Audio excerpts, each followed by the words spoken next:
Now let's key into the political drama that's been unfolding in the Indian Ocean archipelago of Mauritius, an island nation that's been a model of stability and economic prosperity in the African region. Its president, President Gurib Fakim, has apparently changed her mind about resigning and is refusing to quit over an expenses scandal. Last Friday, Africa's only female president had agreed to step down, and the Prime Minister announced that she'd be gone by Monday following accusations that she'd used a bank card provided by an NGO to make personal purchases, including designer clothes and jewellery in Italy and Dubai. Well, now she's denying any wrongdoing and says she can back that up with evidence that she's refunded all the money in question, about $27,000. And it looks like she's going to courts to defend herself and to challenge any attempt to get rid of her. Well, for more on this story, African Affairs analyst and publisher of Africa Briefing, John Ofei-Ansah, spoke to my colleague Tamsa Zhou a little earlier in London. Tam began by asking John if the unfolding political drama could scare away investors from the island. It's not going to scare investors away. What happened is the president, and I must stress that the president has no executive powers. She's ceremonial. Her name is Amina Gurib, right? She became president, and I think about 3-4 years ago.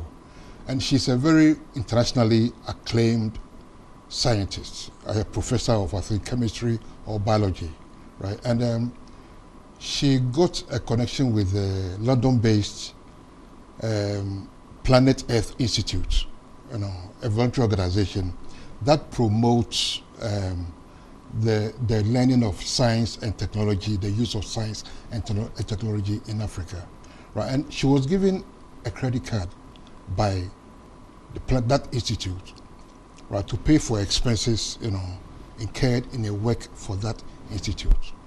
And apparently, one local newspaper in Mauritius called L'Express, revealed that, she used that credit card for her own personal expenses, shopping at buying jewelry at a duty free in Mauritius, Dubai, and Abu Dhabi, and again spending on in Apple shops, at Italian designer clothes, and all that. Okay, and according to the newspaper, one transaction, single transaction, was total about $15,000 US. Okay, so because of this, they've asked her to resign. But she is saying that, look, she confused, because the credit card was issued for the same bank as one she uses. So she confused the institute's credit card with hers. So thinking it was her credit card that she was using.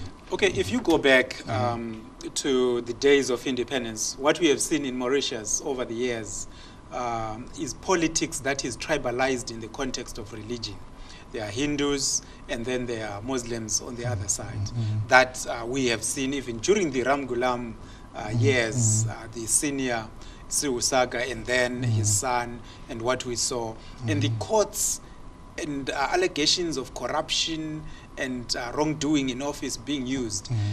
Is there something that could be religious in this particular case and the courts being used, or can people conclude that this is the politics of Mauritius as it always been? No, I don't think so, because number one, I said she's ceremonial, and the local media have nicknamed the president in transit because of many overseas trips. So I think the people are not happy with that. And we shouldn't forget that Mauritius, in addition to Botswana, always score very high rankings, in global, economic indices, very high rankings in the corruption, Transparency International perception of corruption indices. Right. So I believe this is a move by the government to protect that reputation, right, as a very, very democratic country. a country with sound economic performance year after year after year, right? A country that is not perceived to be corrupt, to be full of corrupt officials. So that is my take on it. So I don't read any religious or any other, any religious reason for it. Yeah. John, you're just coming from an investment conference, and you were telling me that the fact that countries like Zimbabwe and South Africa are renewing their leadership will be a challenge to Mauritius.